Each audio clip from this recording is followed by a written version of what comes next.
Thank you for joining us. I'm Felicity Ezewike. Let's begin with the energy sector.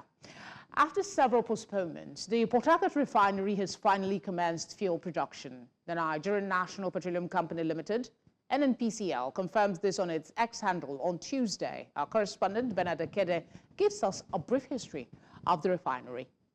The Port Harcourt Refinery Company is a subsidiary of the Nigerian National Petroleum Corporation Limited, NNPCL. Located in Alessa, Eleme, just to the southeast of Port Harcourt, the company operates 2 oil refineries, including an old plant commissioned in 1965 that can process 60,000 barrels per stream day, as well as a new plant commissioned in 1989, which has a capacity of 150,000 barrels per stream day. Both oil refineries possess a combined capacity of 210,000 barrels per stream day. Sadly, the refinery in Port Harcourt, along with other state-owned refineries in the country, has only utilized a fraction of its capacity in recent decades due to inefficient processes and lack of maintenance.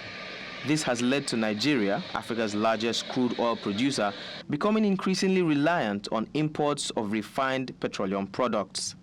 In March 2021, the Nigerian government approved expenditure of $1.5 billion for the refurbishment and modernization of the refinery complex in Port Harcourt. The main contract for the modernization for the refinery was also awarded in the same month. The renovation project for the refinery in Port Harcourt, which will be carried out in 3 phases, is scheduled for completion by 2025. After several postponements, the Port Harcourt Refinery has finally commenced fuel production. It's very important to know that you can't do this without leadership support and encouragement. And with that combination, this plan has come live today.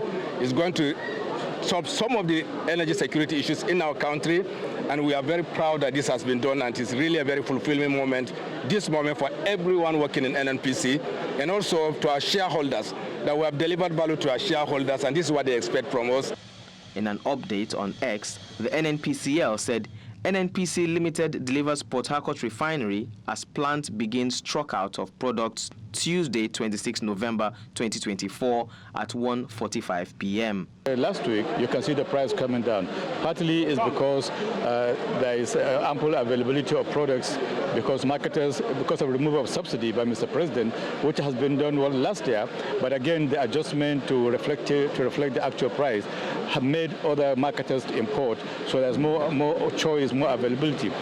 The refinery will start with 60,000 barrels capacity per day, releasing premium motor spirit, diesel, and others into the Nigerian market. For today, on the port of NNPC, the price still remains 1,045 naira. But the challenge we are having, and the GND has promised to do something about it as it concerns the selling rate of Dangote. Dangote is selling 970 naira per liter, while NNPC is still selling to us 1,045 naira. A difference of variation of 75 naira per liter. And you know, a businessman appreciates 1 kobo as a discount, so there's no business. So hence, the troop in and the rush and the high traffic that we should be occasion arising from today is a bit less, but I think going forward, NNPC will review its price going forward. The Port Harcourt Refinery will be the second petrol-producing refinery after the Dangote Refinery commenced PMS production in September. Before now, promises made to Nigerians by the Federal Ministry of Petroleum Resources and the NNPCL about the refinery failed 7 times. The hope is that with this refinery now up and running alongside the Dangote refinery, issues concerning fuel scarcity and price hikes could soon become a thing of the past, not forgetting the other 2 state-owned refineries in Warri and Kaduna. In Lagos for News Central, I'm Bernard Akede.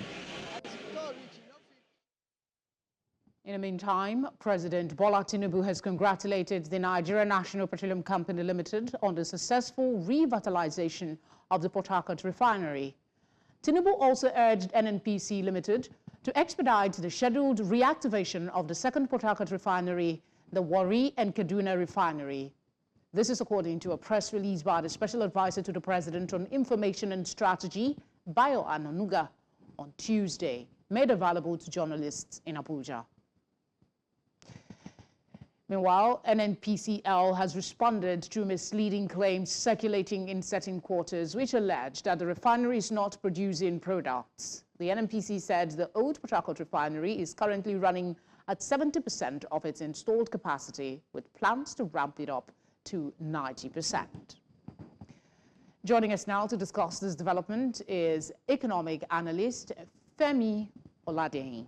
Femi, thank you for joining us. What are the broader economic implications of this successful operation of the Port Harcourt Refinery for Nigeria oil and gas sector? Yeah, so thank you for having me on the show. I was one of the skeptics. I mean, I'd been front and center of challenging the NNPC to get these refineries working, having worked on that project a few years ago. And it sounds like exciting times for the Nigerian, consumer, bearing in mind that we have a situation where today we have two refineries producing at the same time.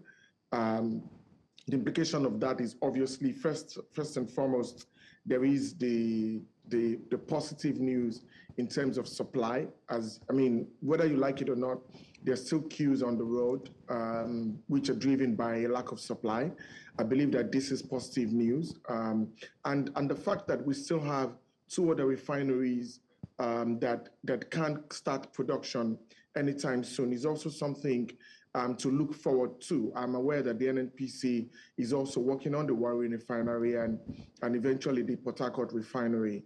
Now, one of the concerns I have, obviously, is that as this refinery starts to work, it will be interesting to see the resilience of the refinery, given how many years it's been abandoned prior to now, and how the refinery, probably in the early stages, might be prone to potential breakdowns.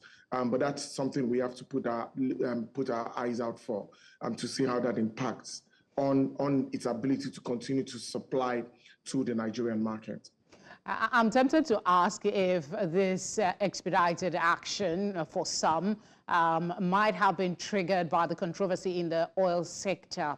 But I'll rather ask, what role do you expect this refinery to play in stabilizing Nigeria's fuel supply chain, especially in light of the recent fuel shortages? So this is quite important. One of the biggest challenges we've always had has been the consistency of supply. Consistency means that even for the marketers, they're able to plan. And if the refineries are working and producing in short order, what will happen is that marketers will be able to plan. There's the risk we used to have before of people hoarding products simply because they're not guaranteed supply. That immediately disappears. In fact, what happens is that because those refineries are working, price volatility becomes even more interesting, because price volatility means that if crude oil prices continue in the direction in which they're going, then we should start to see lower prices for the Nigerian consumer. And so for us as a nation, this has to be positive. Even for a Dangote refinery, the export markets also start to look more interesting, especially as there's a potential glut that could happen in the Nigerian market. With the Dangote refinery also starting production, how do you see the competitive dynamics in Nigeria's domestic fuel market evolving in the near future? And I would like you to respond to that musing earlier about the possibility that this fruition of the Port Harcourt refinery has a lot to do with Dangote going on stream. Oh, look, absolutely. I think it was an embarrassment for the NNPC prior to now to be getting into this long-winded conversations about the Dangote refinery when they have 450,000 barrels of refinery capacity that has been sitting idle for almost a decade.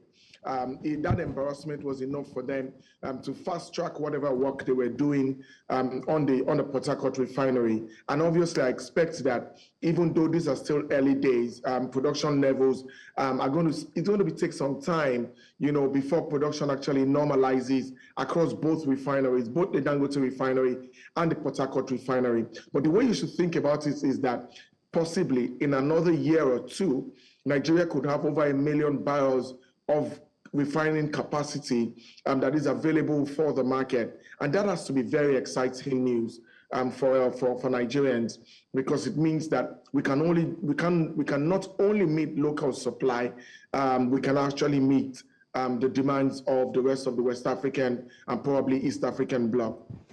Femi, as always, thank you very much for your contribution. We appreciate it. Thank you very much. Always a pleasure. I, for one, am looking forward to a price reduction on fuel. Away from that, the Central Bank of Nigeria, CBN, has once again tightened monetary policy, raising the monetary policy rate MPR by 25 basis points. This move, aimed at curbing inflation, has raised concerns among economists and analysts like Femi Egbeshola, who warns of potential negative impacts on businesses and the economy. New Century's business correspondent, Perpetua Fasomi Peter, has more. Interest rates raise the MPR by 25 basis points to 27.50% from 27.25%. Although the CBN's decision to raise interest rates was anticipated due to rising inflation, businesses and analysts remain worried about the potential negative impact on economic growth. It's not going to curb inflation, because inflation is not only demand full. It's not because there's a lot of money pursuing too few goods. That's not the major driver of inflation. It's a problem. The electricity hike, fuel hike, and all of that. All of these are pushing businesses to the edge all at the same time. And even the banks are now advanced to picking up money to be reset. While the CBN governor highlighted positive economic indicators like significant accretion to the foreign exchange reserve and GDP growth, analysts argue that these gains must be sustained and inclusive, stressing the need for policies that directly impact the real sector and improve the livelihoods of everyday Nigerians. Segregate the GDP numbers. You will see very interesting trends. Where my colleague, for example, operates in the small business owners, the manufacturing sector, people that produce personal care products, consumables, food, beverages, and all that, they are either shrinking or they're not growing, they're flat. The CBN has now hiked rates 6 times since February 2024, totaling 875 basis points, bringing the MPR to 27.5%. In Lagos, for News Central, I am Perpetua Fasomi Peter. To further help make sense of this, we're joined by Head Fixed Income and FX, Chapel Hill Deham, Oladipo Ajayi. Oladipo, always a pleasure to have you on the news. What impact will you say the recent 25 basis point increase in the MPR would have on consumer spending, particularly in the face of rising inflation and increased interest rates? Yeah, thank you very much. I think it came in line with market expectation because when we look at the trajectory of the current CBN governor, it is more like a very hawkish person, and the market was expecting around 25 to 50 basis points, and actually gave us the 25 basis points. And the impact on this is that just like what most analysts have said, this will further worsen the cost of borrowing. As we speak currently, business owners are finding it very difficult to actually access loans from banks. Imagine you actually borrowing at around 35%. It simply means that for every 100 naira that you borrow, you are paying 35 naira as interest. Imagine what level of profit do you need to make for you to be able to actually push in the effect of that cost of borrowing. So, sincerely speaking, it's actually hurting business seriously. And that's one of the reasons why the CBN governor also mentioned that the fiscal policy guys also need to up the game. He actually applaud them for what they have done thus far, but he felt that they also need to do more so as to augment what the monetary policy guys are doing. And to be realistic, on the part of the CBN government, you don't have so much monetary policy tool to actually curb inflation. And the core focus of the CBN governor is price stability, and also to actually ensure that you can actually rein in inflation. And some of the monetary policy tool that they currently have is raising rates, that's interest rates, CRR, liquidity ratio, and these are some of the things that the CBN governor has been using to actually rein in inflation. Although if you see what has happened between the month of September and October, we are seeing more like more like a real upward movement, some of inflation after that 2 months of respite. But I think that by the time we get to fourth quarter next year, I would likely see more like a better level, considering that we expect to start seeing more like base year effect kicking. And also, we also expect to see better impact of some of these monetary policy tools. What would be some of the potential long-term effects of raising the MPR on the financial sector, especially for deposit money banks and market banks in Nigeria? Well, for banks, it's a plus for banks, Felicity. And that's one of the reasons why you check their financial. They've been declaring huge profits. Because what really happens is that when interest rates is high, also the return of government instruments or fixed income instruments, they are also very high at such a time like this. And also at the same time, the cost of loan or the return from giving loans is also very high in such a time like this. So for banks, it's a plus for them because they are actually going to enjoy huge net interest margin, and that is will actually increase their profitability for the year. So for banks, it's a plus. But when you look at people, a company that actually operates in other sectors like the manufacturing sector, of course, it's negative for them because it means that cost of borrowing has gone up and their finance costs have gone up, and that will also mean that that will impact their profitability aggressively. Oladipo, thank you for speaking with us. You're welcome. Thank you very much for having me.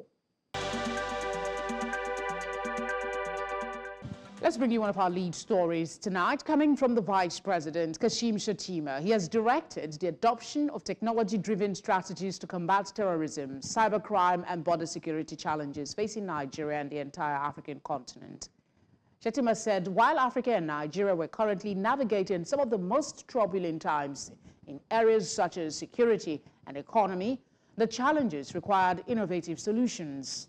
Speaking in Abuja when he received in audience members of the Executive Intelligence Management Course 17 from the National Institute for Security Studies, Shettima acknowledged the current security and economic challenges in Nigeria. He stated that advancements in artificial intelligence presented significant opportunities for improvement in critical sectors of the economy.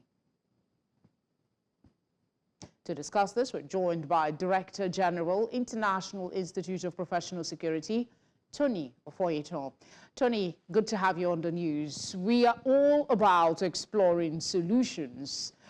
What can you tell us about VP's claims, highlighting the successful implementation of security measures by the governor of Enugu State, saying he has effectively curbed the excesses of those exploiting our security vacuum to cause havoc? Is he accurate in his assessment from your vantage point? Well, the issue of accuracy is a product of the perspective the Vice President is seeing it from. But of course, we must not shy away from the fact that the security challenges in Enugu has successfully been reduced drastically. That is a fact because at the time, Enugu was more or less like the synonym of all eyes when it comes to the issue of invasion of villages and the like there. I remember, I'm sure you remember the case of where we overnight about 80 people were killed in the village in Enugu State, even before they could get directive from the IGP then. So for now, I think I would agree with him to the extent that, to some extent, the security challenges there has been curtailed. But that does not mean that it is yet huru.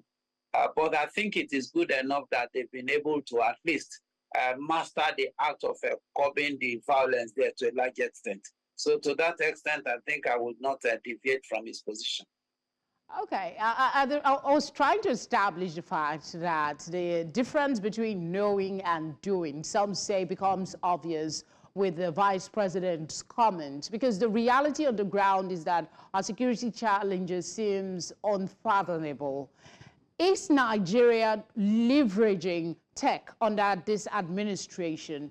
If not, then why? When we have a VP that is knowledgeable about the innovation that technology can bring to the fight against insecurity? Well, what the Vice President, His Excellency, said, it's not novel as far as security is concerned in this country. Almost all security agencies, they have their IT department, they have their cyber security department.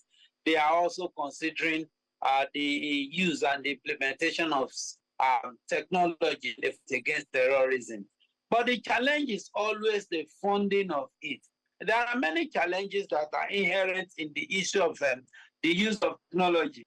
One of such is funding. It is good enough that the Vice President has been able to identify the fact that there is necessity for the application of technology in the fight against insurgency in the country. But to what extent have they been able to push, upward in terms of the acquisition of technology and in terms of budgetary allocation to such? Now, that is one aspect of it. Then if you look back...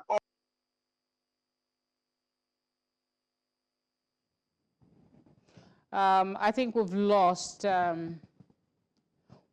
Tony there. We'll try and see if we can reestablish contact. Otherwise, hopefully we'll continue the conversation subsequently. But still sticking with security matters, the Acting Chief of Army Staff, Lieutenant General Olufemi Oluyede, has approved the deployment of more troops and combat enablers through Plateau State for the continued enhancement of security in and around the state. This was made known by the General Officer commanding 3 Armored Division and Commander Operation Safe Haven, Major General Abdusalam Abubakar, during a one-day seminar towards successful harvest season and harmonious Yuletide celebration in Plateau State. Chizoba Anyowe tells us more. Over the years, Plateau State and its environs had witnessed security crises resulting in the loss of lives and property. Recognizing the need for continued peace and security in the state is the reason these stakeholders are gathered here. Host of the event, the GOC 3 Division and Commander Operation Safe Haven says measures will continuously be put in place to ensure maximum peace in the affected areas.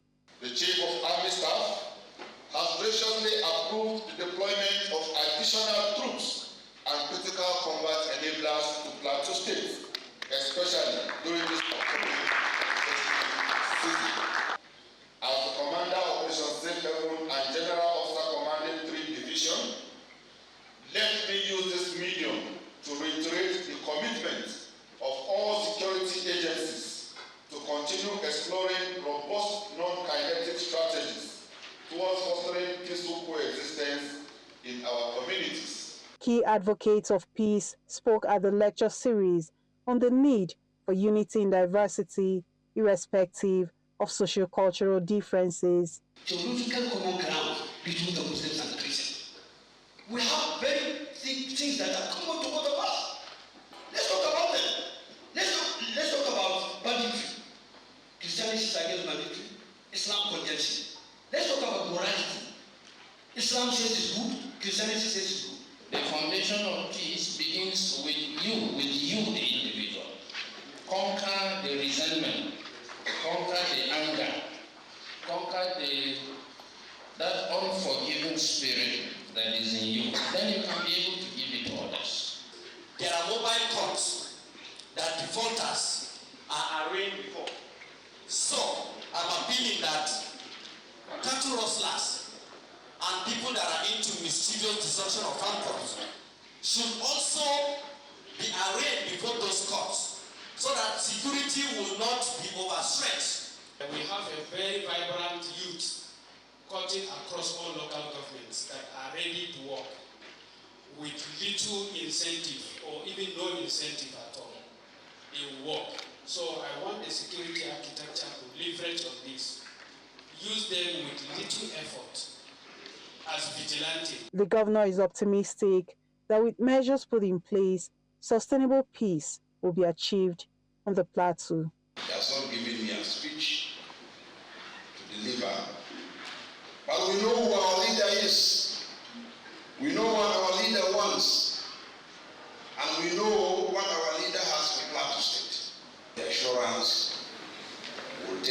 is that he has said it.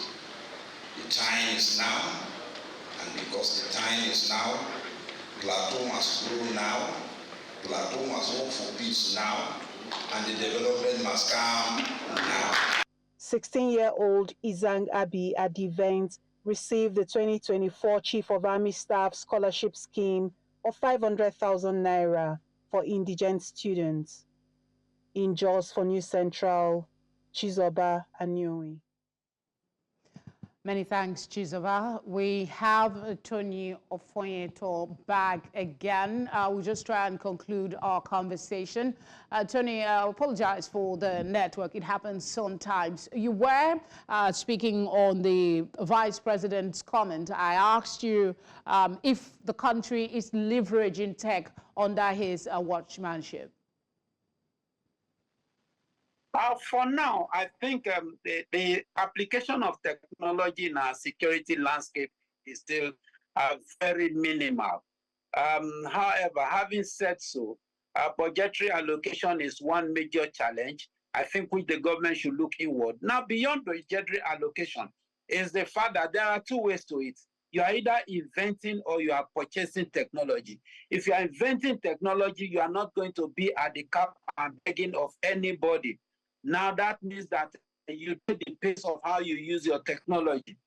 But if you are purchasing technology, the first thing to do is to ensure that you master the technology very well through the art of training and understanding how it works and knowing how to maneuver it so that there's no issue of a mistake coordination, and you did not get the coordinate properly. You are now having to fire the IDP camp and all those stuff like that. You must understand the technology inside out before you talk about purchase of technology. Then the terms and conditions that are applicable and attached to the purchase of those terms and those technology must be well articulated and understood by the purchaser. So that it's not like the Tucano jet that you purchase, you have the Tucano jet, but you cannot use it because of the extraneous terms and conditions that are attached to it. So if you ask me, the best thing is, first of all, let's look inward. There are good guys in this country that are technologically advanced, that can develop software and hardware for domestic use. Let the Vice President put up a team to that extent, and let's see to what extent they can fund it. And there are a lot of innovations in this country. There are young boys that have been bringing out great innovation to help in terms of anti-kidnapping, in terms of tracking, in terms of even the technology of arms and ammunition and all those stuff like that. All right, Tony, we are hopeful that the Vice President will put action behind his words and do the needful to secure Nigeria. Thank you for speaking with us.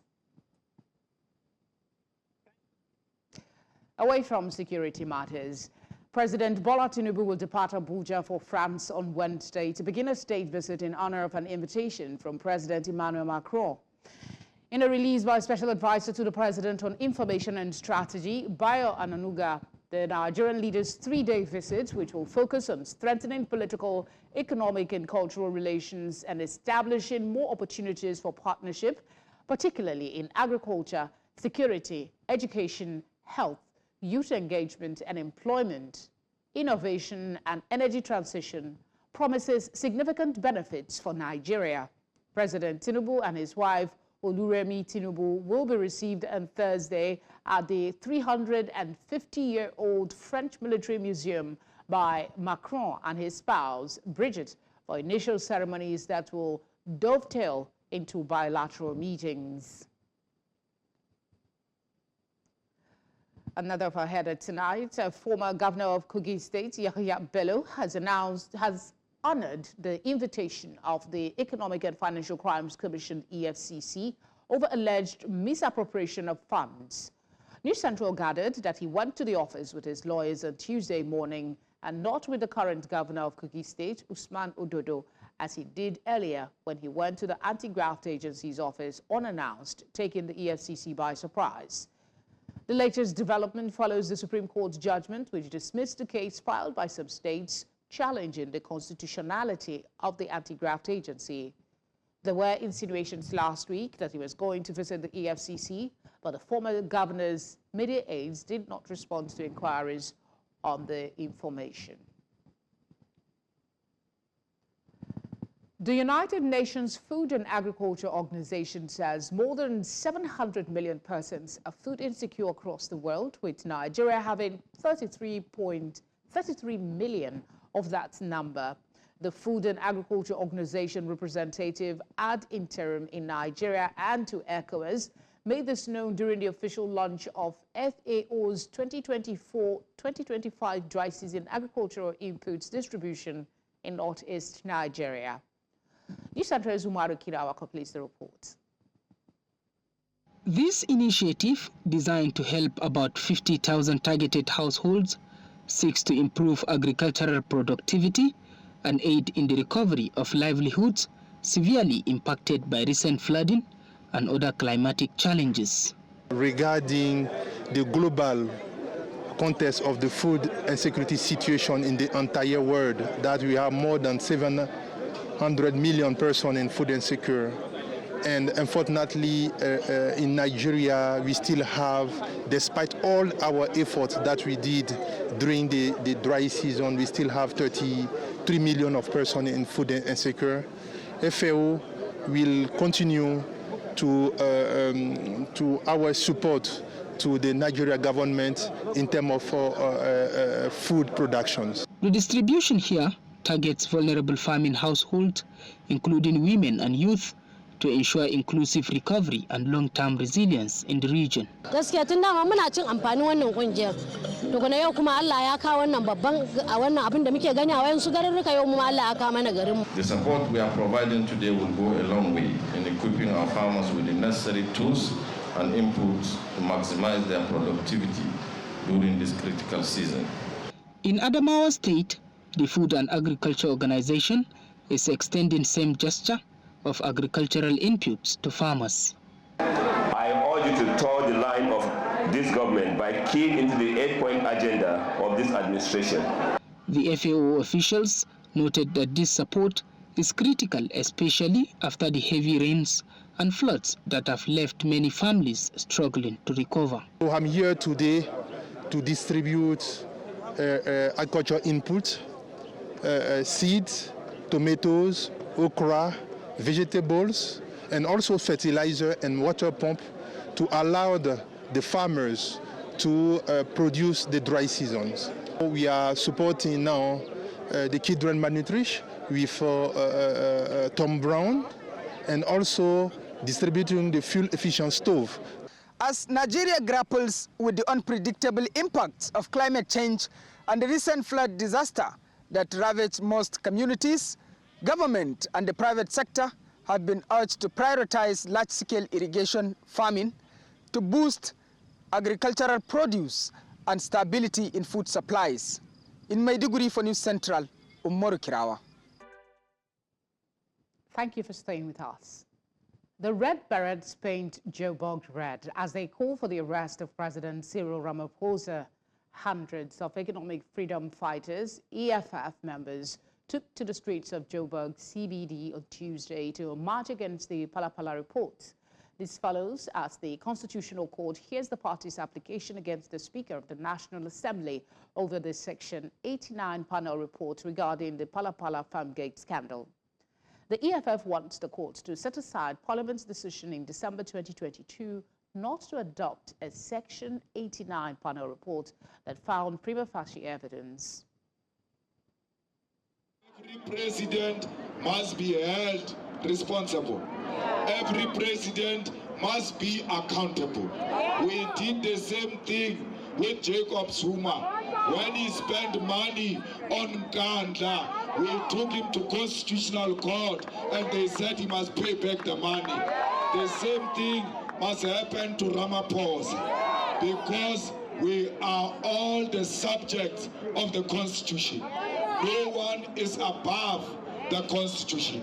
So we are here to hold the executive accountable. That's what we do as the opposition party. Our job is to hold the executive accountable. Let's join our business desk for today's update.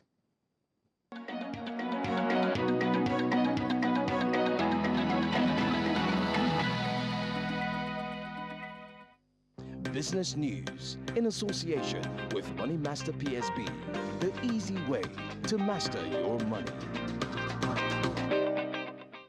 The finance costs of major fast-moving consumer goods companies in Nigeria surged by 133.3% year-on-year, reaching 1.074 trillion naira in the first 9 months of 2024, compared to 460.22 billion naira in 2023.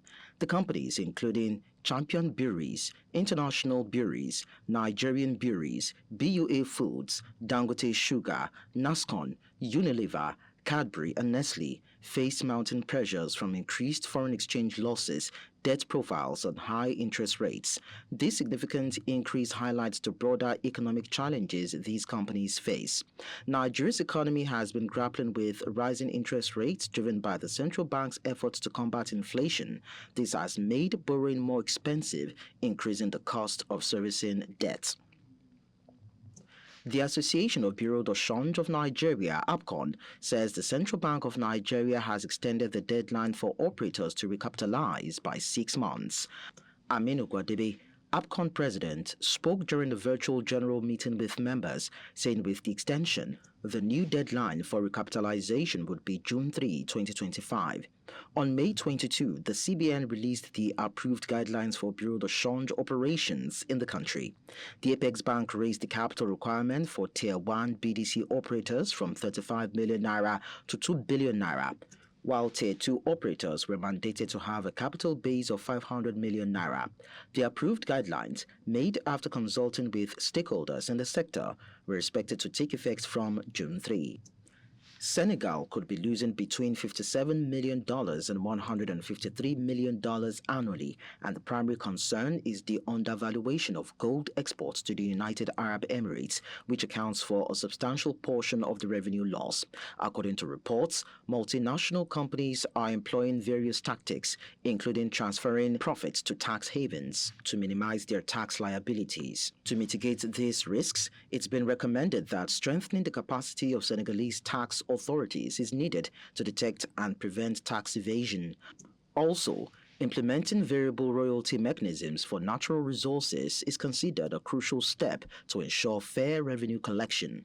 As Senegal prepares to benefit from the upcoming production of oil and gas resources, addressing these issues is essential to maximizing the economic benefits for the nation.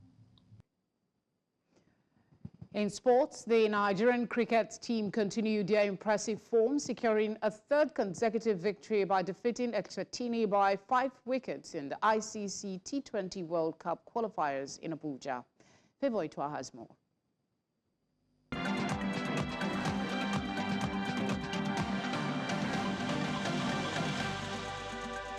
Sports Update, brought to you by Corn Oil. Corn Oil, we go the extra mile. And in sport, Nigeria defeated Eswatini by 5 wickets in the ICC Men's Cricket World Cup Sub-Regional Qualifier C, chasing down 136 runs in just 15 overs. Isaac Danladi starred with 28 runs and 3 wickets, ensuring Nigeria remains unbeaten in the tournament. Eswatini captain Adil Bott had earlier given his side hope with the brilliant 88 runs off 60 balls, helping Eswatini post a respectable total. However, Nigeria's disciplined bowling and confident batting secured a comfortable victory. Elsewhere, Sierra Leone beat St. Helena, while Botswana defeated Côte d'Ivoire. Nigeria could ensure qualification for the final round of the ICC World Cup qualifying series, with wins in their next 2 matches against Sierra Leone and Botswana. And out of football, the Delta State Sports Commission has made significant changes to the leadership of Warri Wolves FC and Delta Queens, appointing new personnel to key positions. In an official statement signed by the Secretary of the Commission, Mrs. Franca Okoma, it was confirmed that Neville Akadremiro has been reappointed as the chairman of Warri Wolves FC. Club Secretary Chukwuma Uka will continue in his role. Former Eimba of Aba assistant coach Napoleon Aluma has been named the new head coach of Warri Wolves, tasked with leading the team in the upcoming campaigns. For Delta Queens, Messi Awahana has been appointed general manager of the female state team, while Joe Igbo will serve as secretary, with Peter Dedevo, a seasoned coach, as the new head coach of Delta Queens. The appointments are to take effect immediately, with all appointees expected to assume their respective duties without delay. Still talking football, defending champions Al Ahly launched their quest for a third consecutive CAF Champions League title with a resounding 4-2 victory over Côte d'Ivoire's Stade d'Abidjan in Cairo on Tuesday. The record title holders from Egypt dominated the first half, racing to a 3-1 lead with Mahmoud Karhaba scoring twice and Mohamed Magdi Kafsha adding another. Stade d'Abidjan managed a response through Kassoum Kone but was ultimately overrun by Al Ahly's firepower. A second-half strike by Karhaba secured the points despite the late goal from Roger Asale for the visitors. Elsewhere, Egypt's Pyramid FC lit up the 30 June Air Defense Stadium with a scintillating 5-1 dismantling of Angola's Sagrada Esperança. In Group B, Mamelodi Sundowns of South Africa were held to a goalless draw by DR Congo debutants Maniema Union at Loftus Versfeld Stadium. Despite dominating possession, the home side failed to convert several chances, including Lucas Ribeiro Costa's strike against the crossbar. Earlier on Tuesday, Tanzania Giants Young Africans SC were stunned 2-0 at Dar es Salaam's Benjamin Mkapa Stadium. In Congo, TP Mazembe were held to a goalless draw by Algeria's MC Alger. And finally, Enyimba Football Club continued their build-up to the CAF Confederation Cup Group D opener against Egypt's Al Masry with another training session on Tuesday evening. The People's Elephants had earlier held their first walkout in Ismailia on Monday night under floodlights with head coach Yemi Olarewaju leading the drills. The team arrived in Cairo on Sunday night and has since been fine-tuning tactics and fitness in preparation for the crucial encounter. Kickoff is at 6 p.m. local time at the Suez Canal Stadium in Ismailia. Enyimba are grouped alongside Egypt heavyweights Zamalek and Mozambican club Black Bull, including Al Masry in what promises to be a fiercely contested group stage. And that wraps it up on Sports Update. I'm Favor Itwa.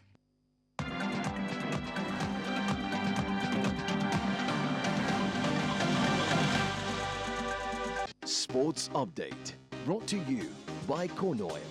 Corn Oil, we go the extra mile.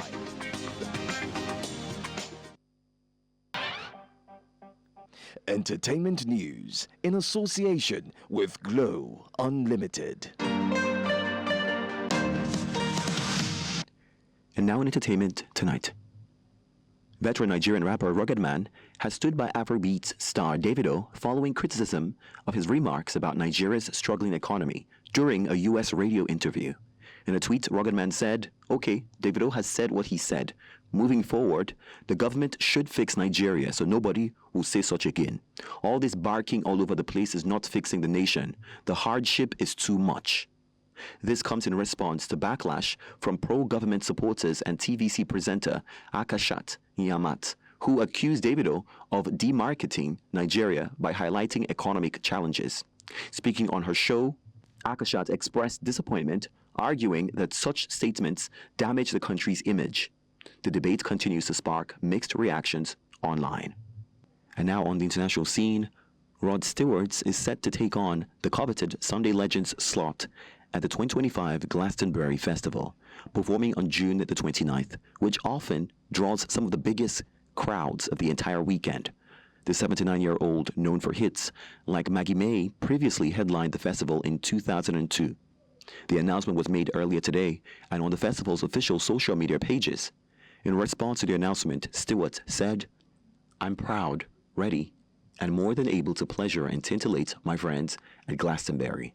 The Legends slot has hosted icons such as Dolly Parton, Kylie Minogue, and Diana Ross in the past years. This news marks the first major announcement for the festival, which has already sold out for 2025. 2025's edition will mark the final event to take place at Worthy Farm before the traditional fallow year in 2026, which sees the landowner, Michael Avis, and his family allow the grounds to recover every 4 years. The festival will return again in 2027.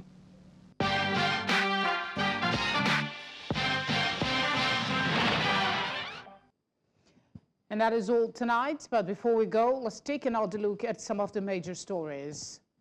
Port Harcourt Refinery has commenced operations after several delays. Central Bank of Nigeria has raised monetary policy rate to 27.5%. Former Kogi State Governor Yahaya Bello has presented himself to EFCC to answer corruption allegations. We also told you that the Economic Freedom Fighters has called for the arrest of South Africa's president over Pala scandal. You can catch up on all the latest news. You can watch News Central live on DSTV channel 422, Star Times channel 274, Avo TV, and on YouTube. Thank you very much for your kind company. Have a good night.